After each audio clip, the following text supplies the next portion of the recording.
Egypt, the richest source of archaeological treasures on the planet. Oh, That's a fabulous one. Beneath this desert landscape lie the secrets of this ancient civilization. Wow, you see why the pharaohs chose this place.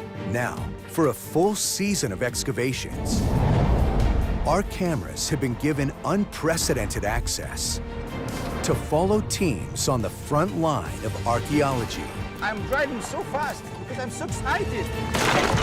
it's an entrance. We can see an entrance. Revealing buried secrets, I have just been told that they have found something. Oh my gosh. A sphinx!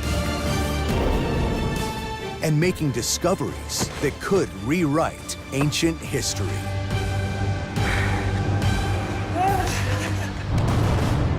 This time, new secrets of the boy king, Tutankhamun. Alia uses pioneering technology to reveal startling new evidence about his tomb and why it remained hidden for 3,000 years. A lot of robberies were going on. How was it not found? Ace's team discovers a long-lost cache of King Tutankhamun's treasures. The most exciting discovery in my career. And Alejandro discovers extraordinary burial treasures in a 4,000-year-old tomb. Congratulations!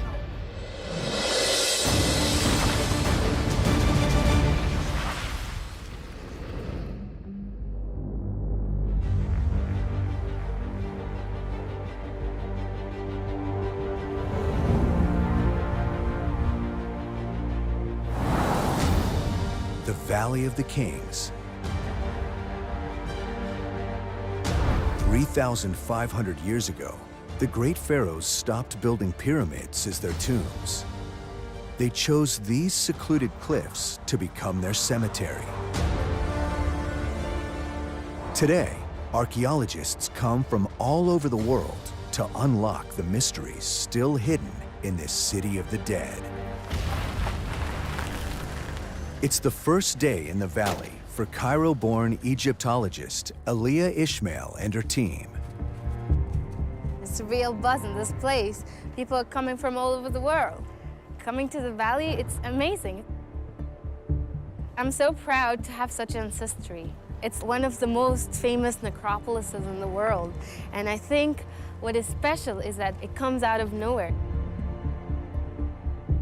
Over 300 miles south of Cairo, in the heart of Egypt, lie the limestone cliffs of the Valley of the Kings. After 200 years of excavation, archaeologists have located 65 tombs hidden among the rocks. But only one has ever been found with its treasure still inside. It belonged to the pharaoh, Tutankhamun. This here is number 62, Tutankhamun. One of those great finds of the century. British explorer Howard Carter discovered Tutankhamun's tomb in 1922. One of his teams spotted steps leading down through the sand. They led to the tomb entrance, buried beneath feet of rubble and debris. What Carter found inside inspired archaeologists for generations to come. Deep inside the mountains,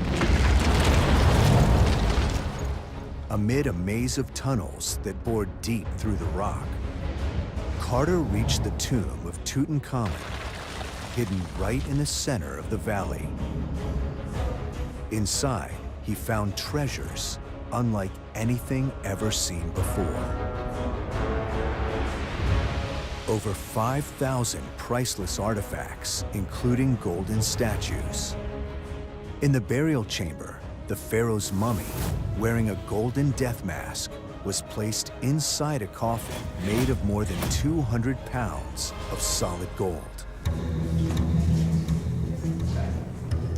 This intact tomb made Tutankhamun the most famous of the pharaohs.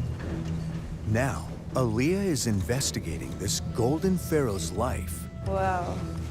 and why his tomb remained hidden for so long. Aaliyah's team has been scanning and documenting the tomb for the last 10 years, and they've made a remarkable discovery. The idea here is to understand what's going on when you look at the data void of color. The scans strip away the paint on the walls to reveal unusual markings. This is the main scene, and here is the 3D of the north wall. So as you can see here, the silhouette of an image, and this would have been done while they were painting. The images show the indented outline of the face hidden below. It's caused by the tip of the paintbrush if you start painting when the plaster is still wet. This is why the brushes would have made a very light impression, and this allows us to understand that it was rushed. But why would the tomb builders rush such an important job? The pictures on the wall reveal another set of clues. Despite becoming the most famous pharaoh of ancient Egypt, Tutankhamun did not have a lengthy reign.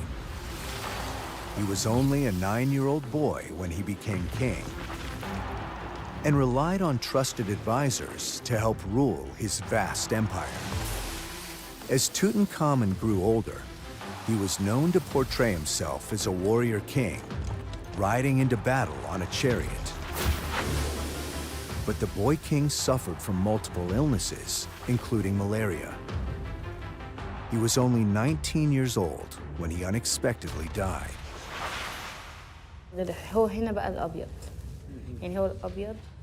Aaliyah thinks the marks her scans reveal in the plaster are evidence of a hurried burial due to Tutankhamun's sudden death. The decorated part of the tomb is very small. It's only the burial chamber. The rest of the tomb is not decorated. If they had more time, all of this was going to be decorated. While the tomb's construction may have been rushed, its treasures were everything a pharaoh could desire to take him into the afterlife. So why did this tomb lay hidden below a layer of rock for thousands of years when all the other tombs in the valley were looted? To solve this mystery, Aaliyah will turn to new technology as she moves her investigation out into the valley. 300 miles north, in Giza, in the shadow of the pyramids, the biggest treasure haul in history is getting a new home. A $1 billion museum and research center. When completed, the Grand Egyptian Museum will reunite all of Tutankhamun's treasures in one place for the first time in 100 years. Having all of the pieces from the tomb of Tutankhamun together in one place, this will be a fantastic chance to find new facts, new hidden things about Tutankhamun. After Carter removed the treasures from Tut's tomb, they ended up in museums around Egypt. Now, for the first time, scientists and Egyptologists will use modern technology to analyze each object. Some details reappear and give us new information about these antiquities. But some of Tut's greatest treasures are yet to arrive. 300 miles south in the Luxor Museum, Asa Zedin is preparing 122 of these priceless artifacts for the move to Giza. I'm very, very proud to work with this kind of the artifact.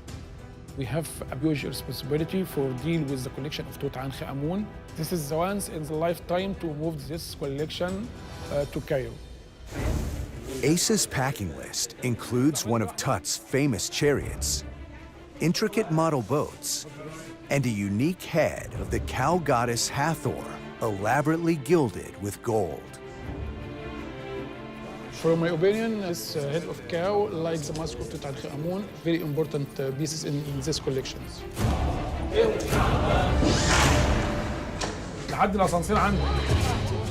After just 4 hours, Ace's packing suddenly comes to a halt.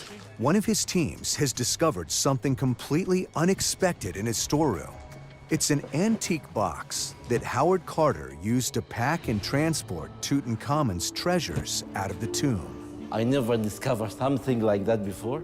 It's the most exciting discovery in my career. The box has been missing, presumed lost for decades, and no one knows what treasures it may hold. 120 miles south of the Valley of the Kings, near Aswan, a Spanish research team from Haiyan University is hoping to follow in Carter's footsteps and make new discoveries that could rewrite history. Professor Alejandro Jimenez Serrano heads the largest foreign team working in Egypt. Today is the first day of the dig season. Sorry for the mess. We are sharing the room, 3 researchers of the team. This is my bed, supposedly the best one. Sorry. It's amazing to get up and the first thing that you see, apart from the ugly face of your roommates, is the Kubet el Hawa, the hill. Kubet el Hawa is one of the largest ancient burial sites in Egypt. So far, 100 tombs have been discovered here. They belong to the nobles who governed Egypt hundreds of years before the pharaohs buried in the Valley of the Kings.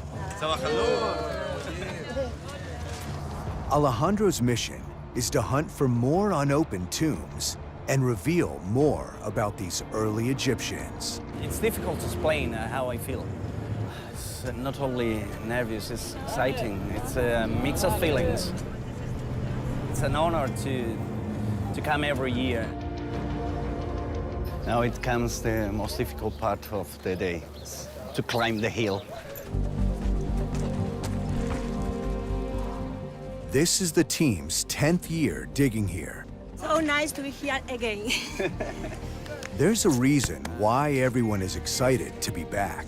Last year, Alejandro found the entrance to a sealed tomb, but his permit expired before he could explore inside. Today is 40 degrees. I'm working under the sun. Today is gonna be tough. To protect against modern-day tomb robbers, they put a steel security door to block the entrance of the vertical shaft that leads to the sealed burial chamber. Well, it has been 1 year waiting. 1 year imagining the possibilities. I'm very excited.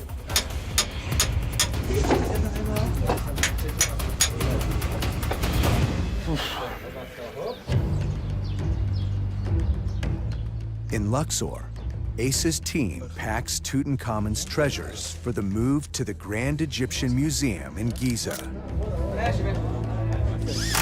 But in the storeroom, Asa is ready to open Carter's long-lost box to discover what's inside.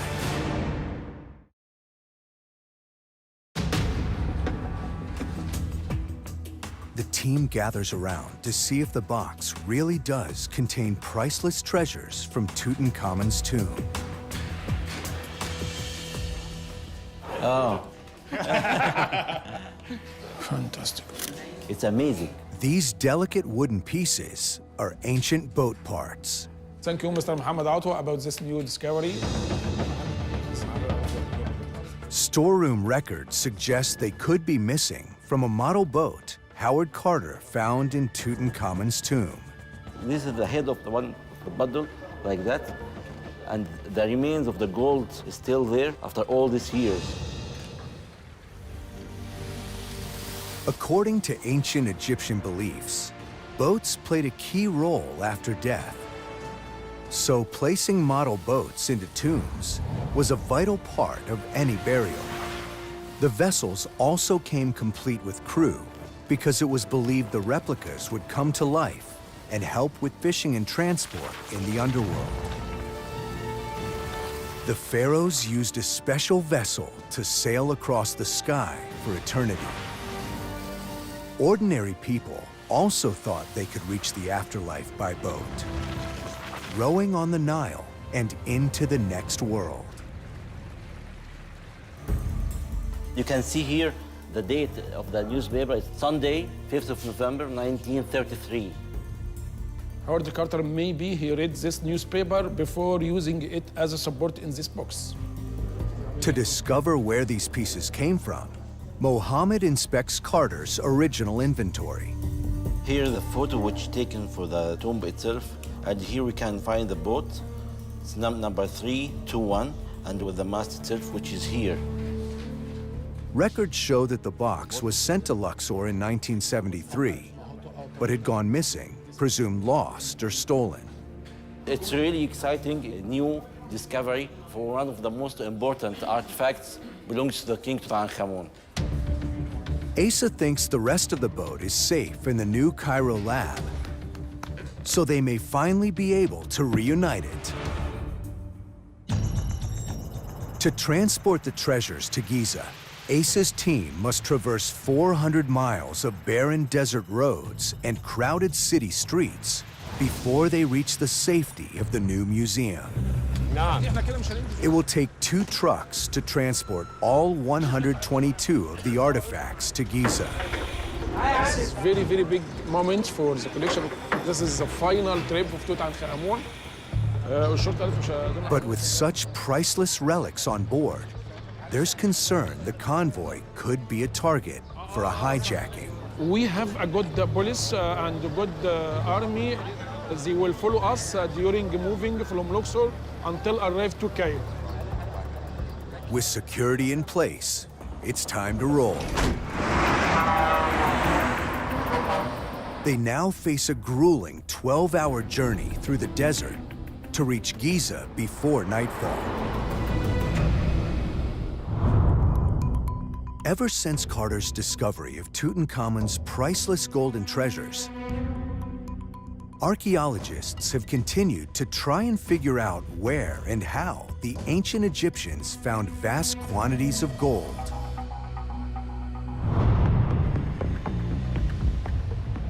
"50 miles south of the Valley of the Kings, on the edge of the eastern desert, French gold expert Thomas Fauché and archaeologist John Ward are on the hunt for the origins of Tutankhamun's gold. So I'm going straight. What are you waiting for, a traffic signal? The eastern desert covers 85,000 square miles of remote, barren wilderness. Some of the rock here contains tiny grains of gold locked inside. Thomas has studied ancient gold mining techniques for 7 years. Now he wants to see if he can find any evidence of it. But this part of the desert is a risky place to be. The thing is, we need to leave before dark because it's not safe if we are staying there, because we can lose our way, we can have an accident, and it's also at the sunset that all the snakes are going out. Snakes? Yeah, vipers. No one told me about. They are on vipers, yeah. The first stop, an ancient well. It could provide clues to the location of mining communities during the time of Tutankhamun. This is the well just in front of us, yeah. It's dry. My God, that's a long way down. The well might be dry today, but it was so important to the ancient Egyptians, they built a temple to honor it. It's beautiful, isn't it? They've actually applied a plaster gyp ceiling and then applied the paint. Amazing. The text engraved on these walls reveals clues about the gold miners and where they were heading. Ancient engineers built a network of wells and rest stops stretching all the way across the desert, each a day's walk from the last, enabling travelers and miners to safely cross and explore the barren desert. The temple carvings indicate these wells led toward the mines. Thomas hopes he will be able to find some evidence of the people behind Tutankhamun's gold mining operations. Now it's time to go deeper east. Like an ancient treasure map, they must follow the trail of wells further into the desert.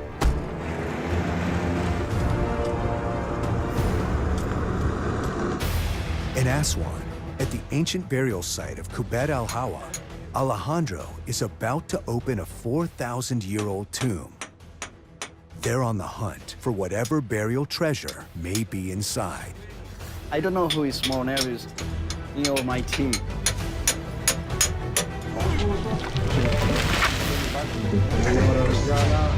I want to go now.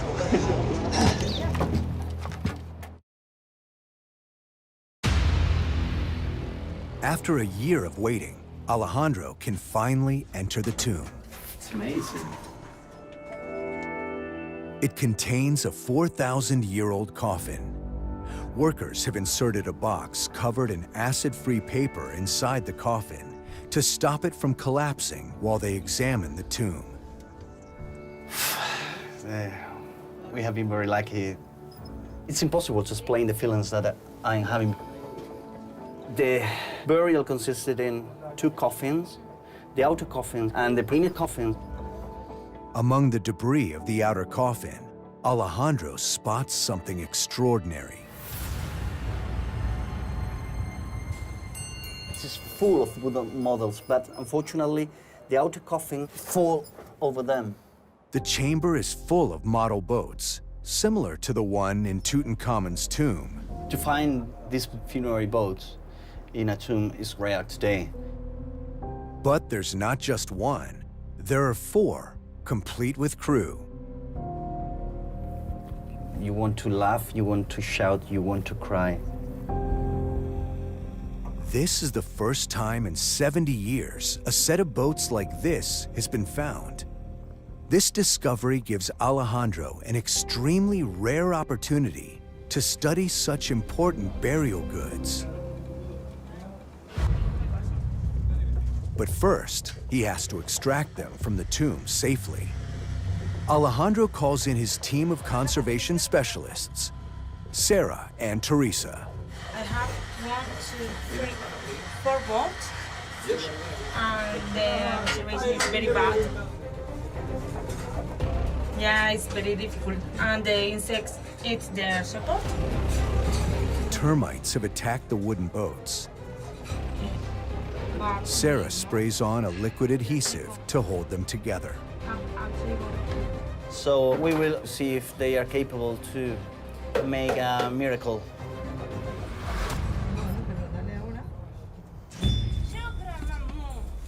They prepare a foam-lined cradle to support the boat for the move to the team's restoration lab.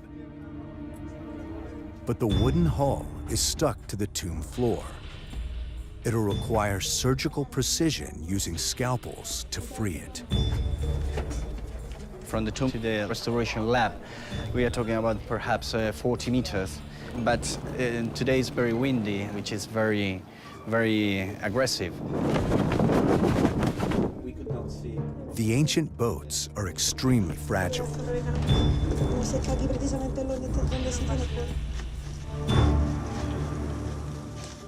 Get ready. With a drop in the wind, the team sees the chance to remove the first boat. Be careful, Mommy.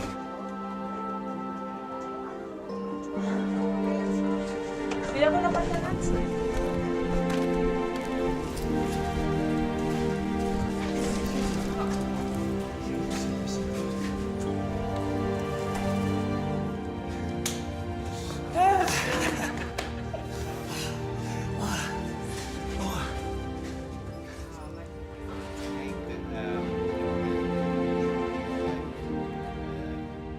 Well, that was exciting. One of the best moments in my career. Have 1, 2, 3, 4, 5, 6, 7, 8. 8 person. Will take many weeks to clean it and fix the pieces that were broken some centuries ago. While the team gets to work on the boat, Alejandro can finally open the coffin to see who and what is inside.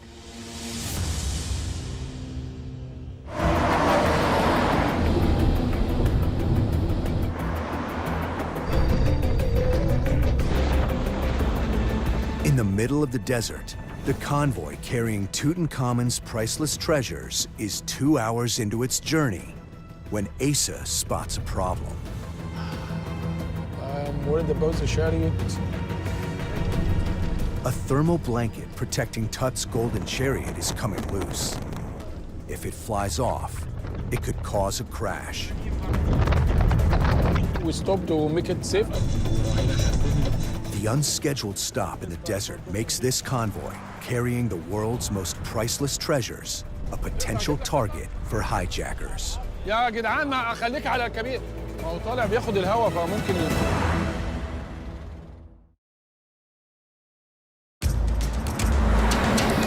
Asa and his team are unable to secure the loose thermal covering protecting Tut's chariot.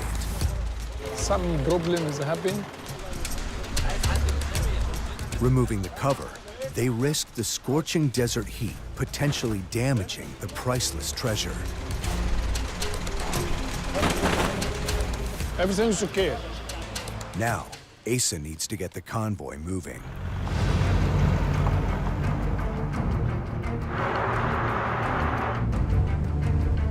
We hope to arrive to Cairo safely.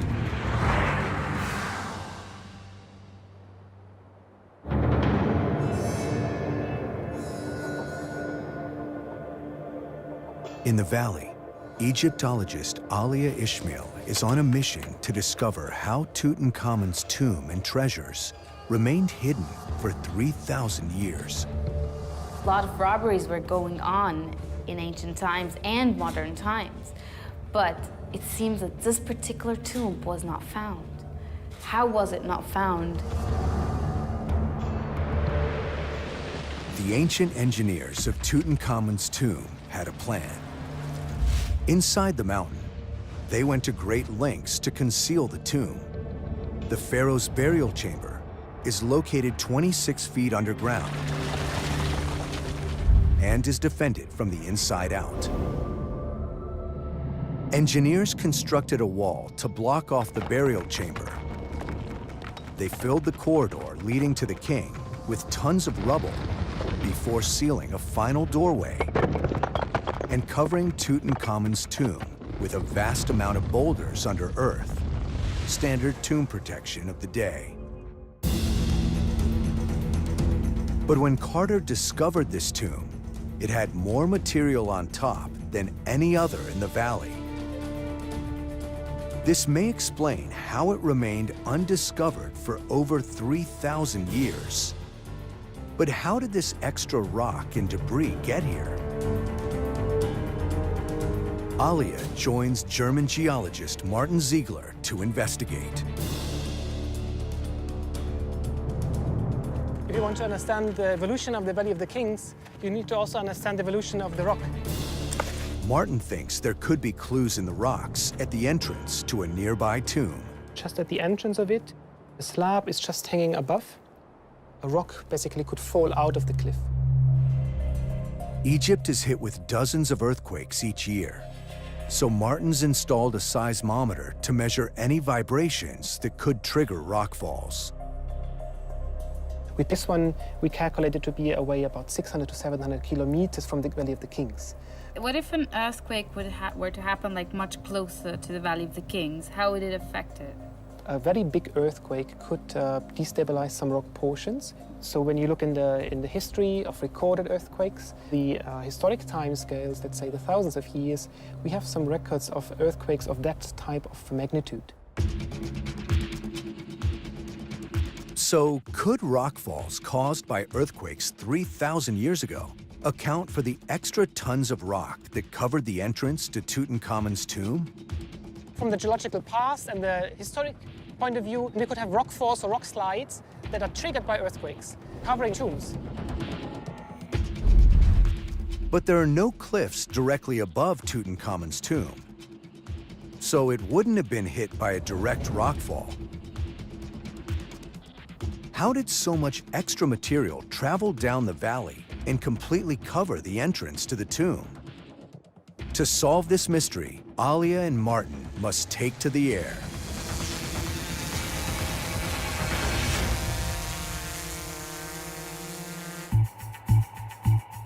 Deep in the eastern desert, Thomas and John are looking for evidence of the miners who produced the gold for Tutankhamun's treasures. They're trying to find a route of ancient wells that the gold miners would have followed as they traveled to the mines. It's like looking for a needle in a haystack. But I'm losing a few kidneys. 70 miles from the last ancient well, Thomas and John head into the unknown. With their GPS broken down, they now risk getting completely lost. This piece of technology is defunct. It's not working. Your pin is literally on the right side, so we're now at the back end. So you need to turn around. But after 2 days of searching, John thinks they may have finally found something. What's that over there? At the base of that mountain there.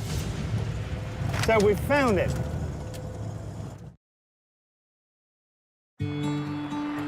Okay, so it looks that we found a very interesting place here. It's a settlement. It may look like scattered stones and debris, but to Thomas's expert eye, he can see the outline of ancient buildings. We have the huts where the people were living and where they were working. Yeah, we definitely have here the evidence Thomas. where, I mean, people have been working here, and we see, yeah, there are even more over there. As they get closer, John spots the tools the ancient miners would have used to extract gold from the rocks. Oh. Yeah, that's the grinding stone. That's a pounder. Yeah, that's a pounder, yeah, exactly. That's what they would break they will the quartz with. Yeah. It's the remains of an ancient gold mining camp. I mean, how many people are we talking? 20, 30? Yeah, maybe there were like families living here. Thomas has studied ancient mining techniques for years, but seeing this evidence firsthand brings home the hardship the miners endured. You start from a piece of quartz like this and you want to make powder out of it, so you need to crush it. You have to imagine how much pain it takes just to break a single piece of quartz, doing that like all day long in the sun, pounding and pounding and grinding and grinding and doing that for years.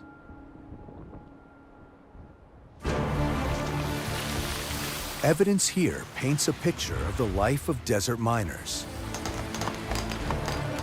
They cut shafts stretching up to 32 feet deep into the stone in search of precious seams of quartz rock that contained gold.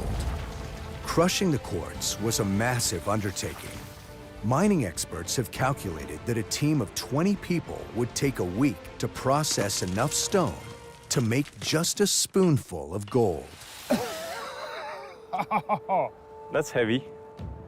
Seriously? Sadly, there is very little evidence left of these ancient mines. But these settlements provide new insight into the communities that lived such hard lives processing the gold. We have all the material they were using. For sure that they were working here to extract and process the gold to send it to the Valley of the Kings. We found it. We found it.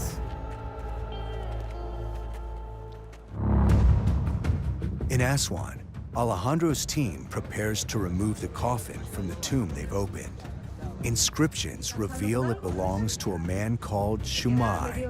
They have just struck the lid of the coffin of Shemaim. Rebecca, you are the first person that is looking at Shemai's face in 4,000 years.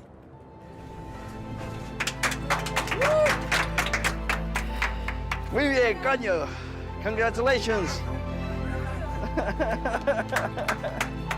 The inner coffin is intact, but extremely fragile. Alejandro's team has reinforced it to try and protect the mummy inside. It's just difficult to express the feelings that I have now. It's a special moment because I'm studying this family. It's almost my second family.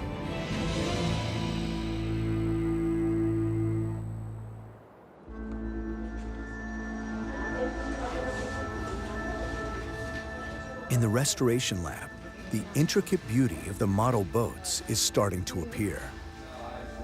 Termites have eaten much of the wood, but their excrement has actually helped hold parts of the boat together for thousands of years. We have some parts that are still in a very good state of conservation. This head of the man, it is covered with the excrement of the termites, but the wood is still visible. Alejandro has spotted a figure distinct from the other carvings. We can see in the middle of the boat yellow face, which belongs to a mummy, which would represent Shemai. This exceptional discovery will help archaeologists understand the evolution of burial practices in ancient Egypt. I was dreaming always to discover something like this.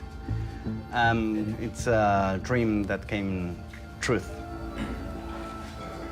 Alejandro's next task is to bring Shemai's mummy above ground for the first time in 4,000 years.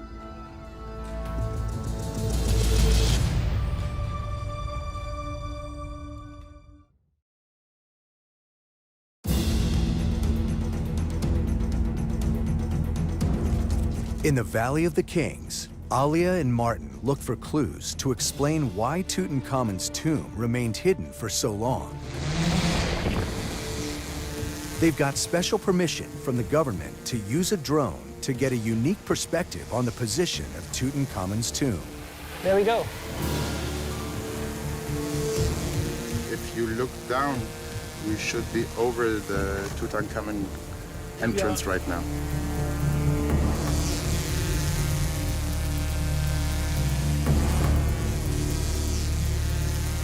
Now we can see the cliffs in the back. Here we can see the central position where we have the tomb. And above we can see debris. Loose rock and debris cover the cliffs behind Tut's tomb. But the drone also reveals these flood channels carved into the rock by heavy rains over thousands of years. And they could be the vital missing clue. We think that if we have flash flooding, that material can flow down in these kind of channels. Throughout history, the valley has been hit by earthquakes and occasional flash floods. The floodwaters push rubble downhill toward the tombs. Tutankhamun's tomb lies in a spot where the channels of water converge and dump tons of rock.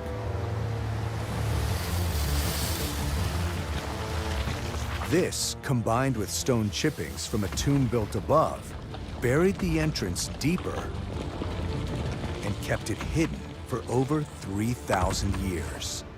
It's very exciting for me as an Egyptologist to see Tutankhamun's tomb from up here and see how it fits within the valley. It is the prime location. It is the one that was most protected. He got the most sheltered tomb of all.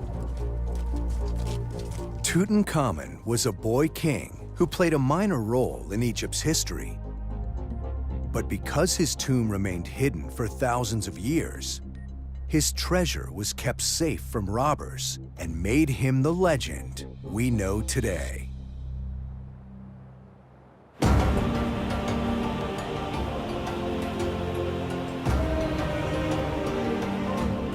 In Aswan, the team is bringing the mummy of ancient Egyptian Shemai to the surface for the first time in 4,000 years.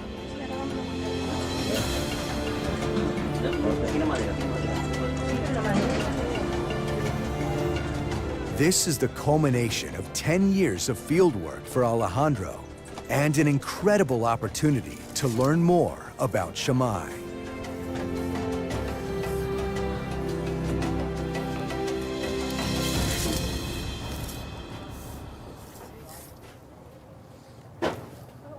1.25, 1.25. It's quite short. My daughter is more or less like this. when she is 8 years old. So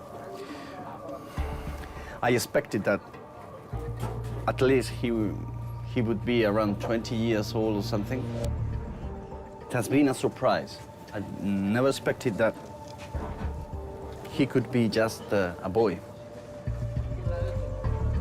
On his coffin, it was written that he was the person in charge of the administration of the store. Controlling the store, you control the people because you decide who is going to receive food or not. This new evidence reveals Shammai held a powerful position in ancient Egyptian society at a very young age. He may not have been a pharaoh, but like the boy king Tutankhamun, his status afforded him a tomb and burial goods to ensure a safe passage into the afterlife.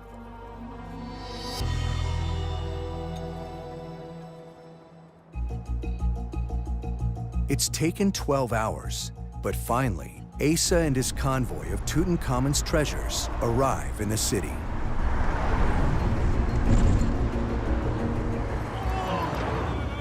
Now we are in Cairo, welcome by crowded traffic.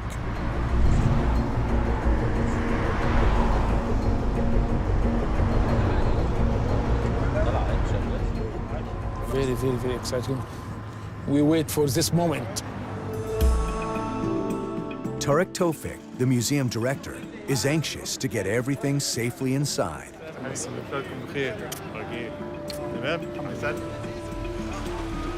First cradles have to be taken out in order for the Tutankhamun pieces to start emerging.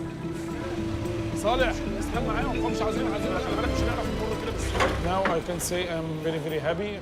Mission's complete, yes. It will be like unpacking Christmas presents when we get out these pieces and find out more details about how they complement the whole story of King Tutankhamun. Asa's team can finally unpack the priceless treasures. Scientists and Egyptologists can now begin to study and analyze each item in their new high-tech lab. Top of the list are the newly discovered boat pieces.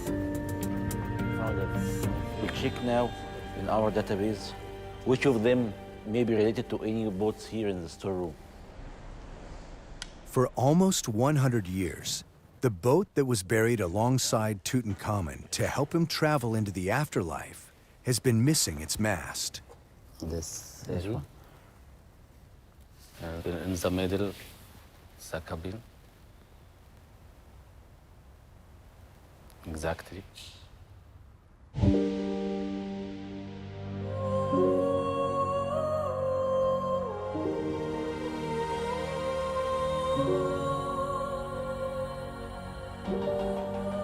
It's very beautiful. It's amazing that after all these years, we still have new discoveries and new secrets for this golden king, Tutankhamun. 100 years after its discovery, Tutankhamun's stunning treasure is still surprising the world. And the Valley of the Kings shows why it remains the greatest place on earth to hunt for the secrets of Egypt's famous pharaohs.